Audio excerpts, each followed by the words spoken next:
Morning, everyone. Good morning. It's a beautiful day in Bali.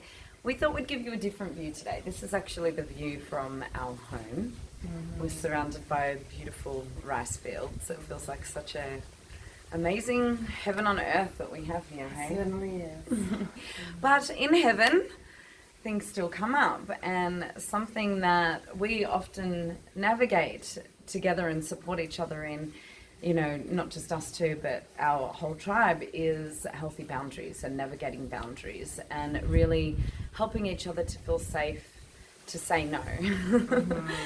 And you know, it's really difficult to say no sometimes. Usually we're brought up to say yes, to be the good girl, to be the good boy, and we're afraid that if we say no or we set boundaries, that we're going to lose love, and that the people around us, if they're upset with us, that's the end of the world.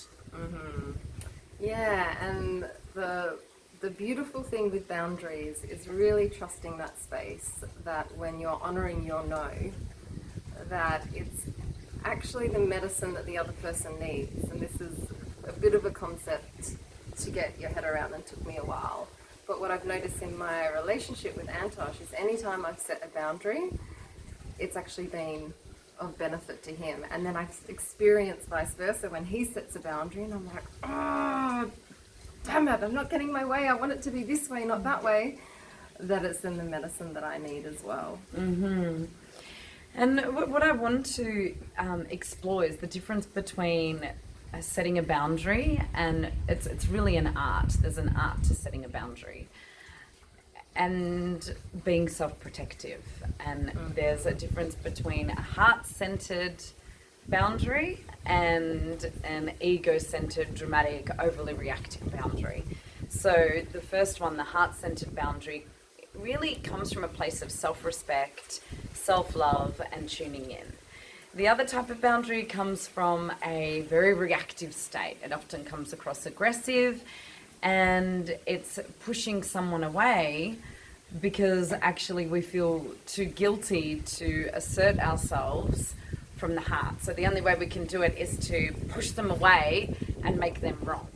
So maybe we'll just give a few examples. So just say someone is speaking to you in a way that's not kind, or you know, they're really stuck in that I'm right, you're wrong, and they're in that mind conundrum that just kind of escalates and creates drama, and you're not wanting to go there. So a heart-centered boundary in that situation would be, hey, unless you're willing to speak to me with loving kindness, I can't continue this conversation. So really you're saying what you're a no to and what you're a yes to. Or it could just be, I'm not going to allow you to talk to me that way. I'm happy to continue this conversation after we've had some space. So really you're in a centered space, you're communicating what you need, you're not shaming them, but you're very clear on what you will allow and what you won't allow, what is okay and what isn't okay. And then if the person keeps going or the person transgresses your boundary, you're willing to walk away, you're willing to follow through with the consequence. Because usually you're having to set a boundary when someone's very attached to getting something from you, or to getting an outcome, or to getting you to see their point of view perhaps. And you're not wanting to it. It feels unloving. But if they're in that state, they're also often caught up in, it's often a wounded child state, or very in their ego, and that state needs consequences, right? And you know, people who have benefited from you not having boundaries, they're not going to be very happy if you suddenly do have boundaries. And just like children, sometimes when you set boundaries, you know, they're outraged and they throw a tantrum. So you have to be willing for them to have their emotional response. And that's difficult, especially if you're a caretaker. So you can't set healthy boundaries and caretake someone else's emotional body at the same time. And you also can't set healthy boundaries unless you're willing to very clearly state what isn't okay, and you know, sometimes what you would prefer, if that feels like they might be open to that, and then follow through with consequences. And the example that Chantel just gave is, I think, probably the boundary that comes up in my relationship the most, and that I see coming up in relationships the most, which is ending conversations that aren't honouring or respectful.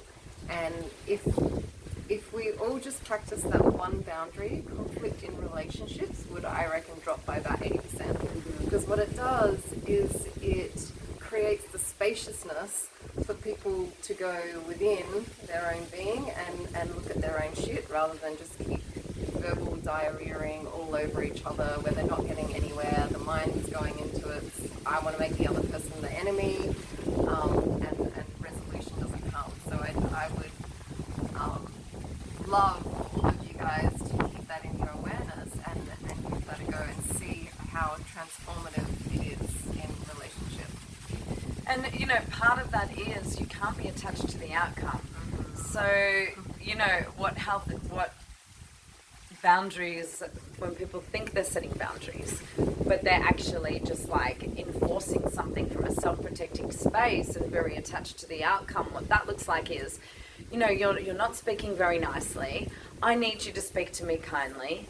And, you know, I'm feeling very shaken up by this. And, you know, I don't know what to do. And I've asked you so many times to speak lovingly to me. And you go into explaining and you're so attached to them speaking to you nicely that they can't feel that centered, self-respectful place of, actually, if you're not willing to speak to me kindly, I'm going to walk away. And it's very hard not to be attached. It means that you need to be willing to let relationships go. Because sometimes walking away, and I've experienced this in my own life and with clients, sometimes what walking away means is that there's no relationship left. Because the relationship is based on a codependent dynamic where one person's a victim, one person's a perpetrator, there's all of this mind stuff. And in that scenario I gave you, when rather than setting the healthy boundary clearly, you're arguing about whether, well, I did speak kindly to you, and do you not notice all the times I do speak kindly? And then this debate starts, and there's a power to silence. And, you know, can be so tough, it can be so difficult to just go silent, to let go of needing to be right, to set your boundary and then hang up the phone if you need to, walk away if you need to. But the silent power of respecting yourself is what makes the difference between you being a child and a mature adult, which makes a difference between you being empowered and disempowered. So, yeah, I hope that this has inspired you. The other thing I'll say about boundaries actually is that no is a complete sentence, and I won't allow you to talk to me like that is a complete sentence. And sometimes, you know, stating a consequence or opening to what you're a yes to, if someone's very charged or they're very imposing, you know they're not open to that. So you can just say, I won't allow you to talk to me like that, and walk away, or I won't allow you to do that, and walk away. And that one took me a while to get. Shan kept saying, no is a complete sentence, that's it, end of conversation.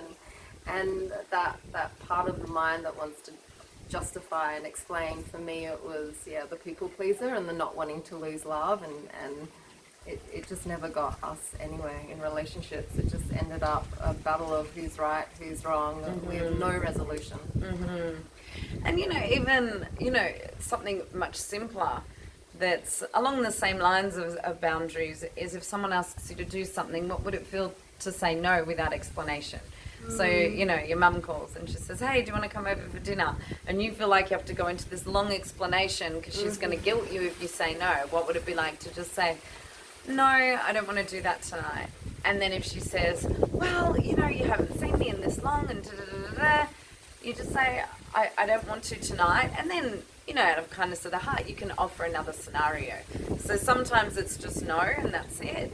And sometimes, again, we can say what we're a no to and what we're a yes to. No, I don't want to come tonight, but I'd love to come next week. Or, you know, what feels good for you. But really just look at where you keep conversations going, where you go into explaining, where you don't have the self-respect to be clear in what you're a no to, what you're a yes to, walk away if needed, because you're so afraid of losing love.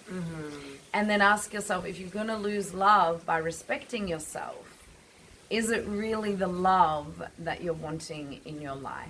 So, amen. There's some food for thought. I'm going to mention Ignite Your Power online course because it's so helpful. If you find this really hard, if you've got a strong shadow caretaker, if it's very difficult to assert your boundaries, this online course will help you hugely.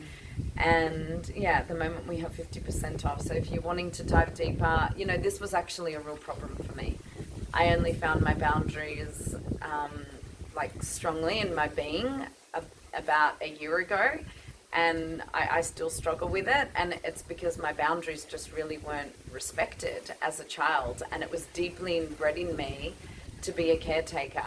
So a lot of my codependency in my relationships was based on this space of me thinking I had to caretake and having absolutely no boundaries. And then suddenly when I did have boundaries, it was interesting.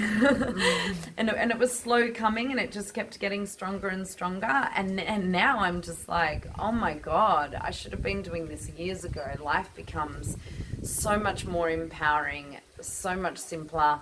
And you realize the friendships and relationships that their prime motivation isn't for you to love them in the way that they need so that they don't have to confront their own ego, but their love is actually based on helping you to love yourself more, and they're in full support of that. And again, it's like what I experience with Chantel is because her boundaries are so clear, it gives me permission to do the same. So I actually learned through imitation of watching her and the way that she navigates all types of relationships. So again, by you doing this, it's like you're giving other permission to other people around you to do the same. So be the leader of new ways of communicating where we're honoring ourselves. Yeah, and trust that even if you're not giving someone something that they want right in that moment, it's likely that you're giving them what they need. Because when you're respecting yourself, then universal flow is working its magic more freely. So, you know, Tara might say to me, hey, you know, let's do a workshop next month. I feel like this is really important, blah, blah, blah. And I say, no, that's really not in my joy. And she might keep arguing with me. And I say, Tara, no, end of story. And then she goes, oh, okay, accepts that, and then reflects, wow, actually, that would have been too much for me as well. That's just one example. And if we can receive people's boundaries and not take them personally, you know, actually, Tara's so beautiful whenever I say no to something, because I want to balance work with looking after my children and looking after myself. She'll say to me now, you know, good, thank you for honoring yourself. And I always want you to put first what's important to you. And that's such beautiful sisterhood. That's such beautiful relating. So there's a whole circle waiting for you of friendships and relationships where love is in the center, and we're really boosting each other and supporting each other to love ourselves, rather than trying to get people to do what they don't want to do, because that's how we'll feel more loved. So I hope you've enjoyed that. I hope you're enjoying this beautiful view and the wind. Thank you for joining us on this rocky, windy ride. Enjoy setting healthy boundaries.